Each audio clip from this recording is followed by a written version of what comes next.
뭐 조준성 기능이라고 있긴 한데 저는 이게 마케팅을 할 정도로 꼭 필요한 기능인지 잘 모르겠어요. 어떤 사람이 인게임 조준성 끄고 이거 키고 하겠어?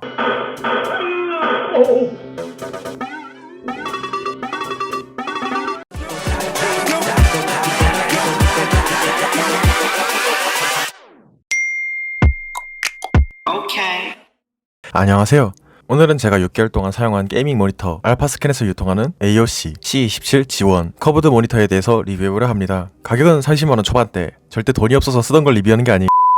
사실 구입할 때 급하게 사다 보니까 스펙을 잘 몰랐는데 스펙을 보니까 생각보다 성능 부분에서 떨어지는 부분이 없어서 여러분들께 추천드릴 만한 제품인 것 같아 이렇게 영상 찍습니다. 일단 모니터의 디자인을 살펴보면 게이밍하면 떠오르는 색상인 블랙과 레드의 조화가 눈에 띕니다. 좌우 베젤은 굉장히 얇다고 할 순 없지만 그래도 좋은 편이고요. 틸트, 스위블, 롬자지 조절까지 지원합니다만 피봇은 지원하지 않습니다. 저는 G캠을 안 봐서 피봇을 딱히 필요로 하는 사람은 아닌데 G캠을 자주 보시는 분들이라면 꼭 참고하시길 바랍니다. 하지만 이 모니터를 봤을 때 가장 눈에 띄는 점은 역시 휘어있다는 점이겠죠. 시중에 있는 모니터는 전부는 아니지만 거의 1800 아래 공률을 가집니다. 공률이 낮을수록 더 많이 휩니다. 커브드 디스플레이가 플랫한 디스플레이보다 더 높은 몰입감을 제공한다는 테스트 결과도 있지만 개인적으로 이는 순전히 개인 취향이라고 생각합니다. 여튼 커브드 모니터의 경우에는 제품의 마감 상태가 상당히 중요합니다. 왜냐하면 패널이 휘어져 있기 때문에 하단 베젤 부분에 이물질이 들어가서 고장날 가능성이 있기 때문인데 AOC C27 G1의 경우에는 이러한 유격이 아예 없는 건 아닌데 그렇다고 대놓고 이물질이 들어갈 수 있을 만큼 크진 않았어요. 아주 만족스러운 부분이에요. 하지만 패널과 베젤 사이에 유격이라고 해야 될지 뭐라고 해야 될지 잘 모르겠는데 패널이 휘어있다는 게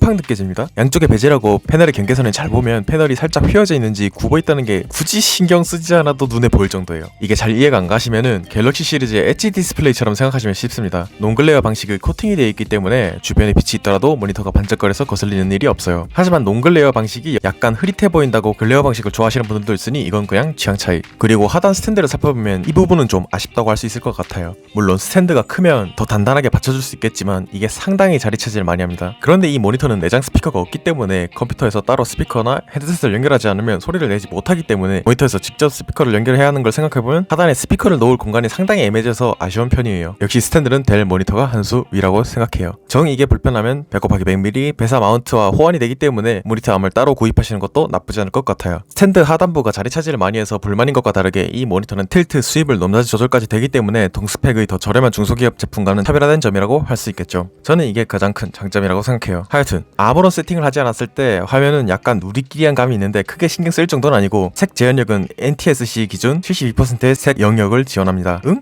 sRGB 100% 제품도 많은데 72%? 라고 생각하실 수 있지만 NTSC 100% 색 영역이 sRGB 100%의 색 영역보다 넓기 때문에 72%면 거의 비슷하다고 보시면 됩니다. 디자인용 모니터로서 좋은 편은 아니지만 게이밍 모니터로서 절대 떨어지는 수치는 아니라고 생각합니다. 정작 게이밍 모니터에서 가장 중요한 것은 따로 있죠. 여러분들은 뭔지 바로 감이 오시죠? 바로 주사율과 응답 속도입니다. 이 모니터는 게이밍 모니터답게 144Hz를 지원하고 있죠. 덕분에 60Hz와는 비교도 안 될 정도의 부드러움을 느낄 수 있습니다. 이 부분은 대부분 잘 알고 계시는 부분일 테니 넘어가도록 하고 이제 응답 속도를 살펴볼 건데 응답 속도를 최고로 설정했을 때 MPRT 기준 1ms의 응답 속도를 지원합니다. 물론 G2G 방식보다는 응답 속도가 떨어지겠지만 VA 펜에서 이 정도면 합격점이라고 생각합니다. 이제 잔상을 살펴볼 건데 이건 제가 직접 촬영한 영상으로 대체하도록 하겠습니다.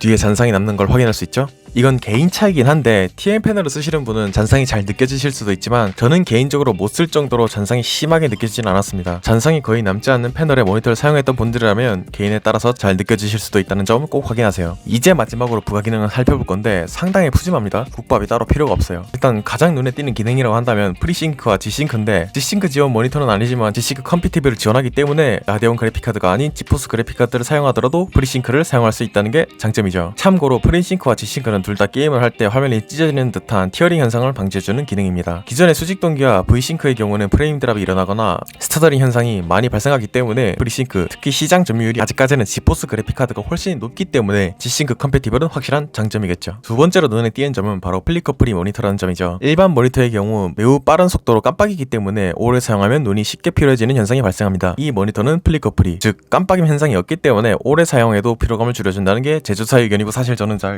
여튼 마찬가지로 눈의 피로감을 줄여주는 블루라이트 필터 기능을 지원합니다. 또 자기가 하는 게임에 맞게 화면의 색감을 조절할 수 있는데 제가 주로 하는 게임이 FPS여서 FPS 모드로 하면 화면이 지나치게 푸르댕댕하게 보여서 저는 끄고 사용하고 있습니다. 뭐 조준성 기능이라고 있긴 한데 저는 이게 마케팅을 할 정도로 꼭 필요한 기능인지 잘 모르겠어요. 어떤 사람이 인게임 조준성 끄고 이거 키고 하겠어? 혹시 아직도 울펜슈타인 3D 하시는 분이 있나요?